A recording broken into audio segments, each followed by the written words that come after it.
All right, guys, what's going on? Welcome in. So first things first, I hope you're having a great Friday night. Obviously, we got the Eagles and the Packers going on.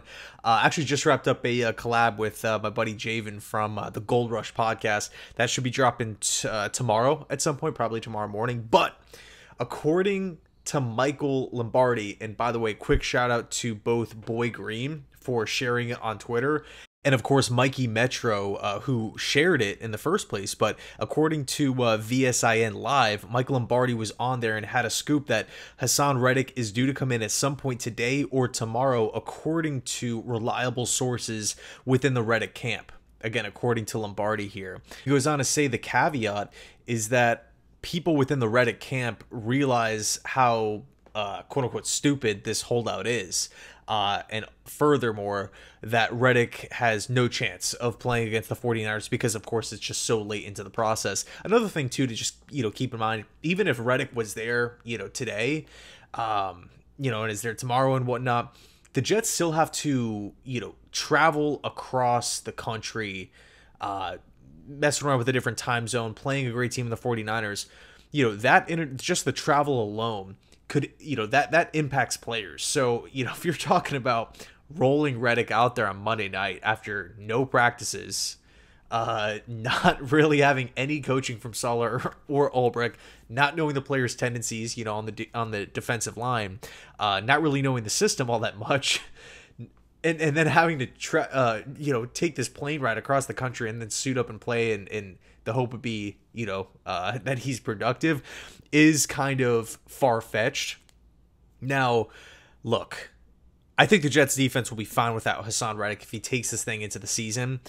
But man, I think if Haason Reddick shows up and he's a, valued defensive end, he really wants to be there and the Jets want him here, or some way, somehow, the two sides come up with some sort of solution and he is out there rushing the passer for the New York Jets, this defense, in my opinion, and I'm not just saying this to hype the team up, or I really hope this doesn't come across as a homery statement, but I believe that they will have the best defense in football, the number one defense. They will have pass rushers. They will have pass rushers from the inside, which is such a big deal in today's game. They have veterans. They have linebackers. They have speed. They have corners on both sides and in the slot with Michael Carter, who is a top 5 slot corner in football. With the safety position, I would say this is probably the thinnest spot on the team, but the coaching staff freaking loves Tony Adams. They think he still has a really high upside, and Chuck Clark is a veteran, granted, coming off, a season-ending injury.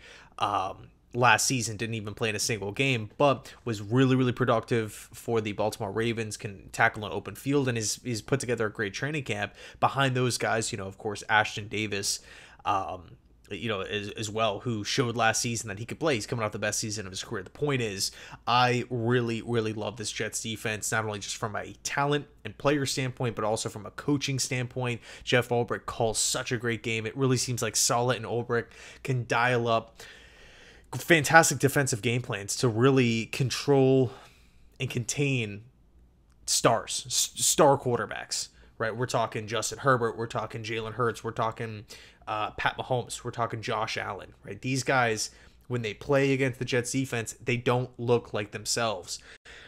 But with Haason Reddick there, man, I really feel like the defense can be flat out elite. Again, I think they're going to be great either way, with or without him, but having that just beast off the edge in Reddick to affect the quarterback, to affect the backfield, to really affect the opposing game plans, it just gets me pumped. It brings me back to the state when we initially traded for him. And granted, that was when we had JFM still on the roster. Now we're without Huff and JFM. But still, hopefully something gets done here. Hopefully Lombardi is correct. And we'll see. We'll see how it plays out. Anyway, let me know your thoughts down below. Thanks so much for watching. I appreciate it. Enjoy your Friday. Enjoy the game. Go Jets.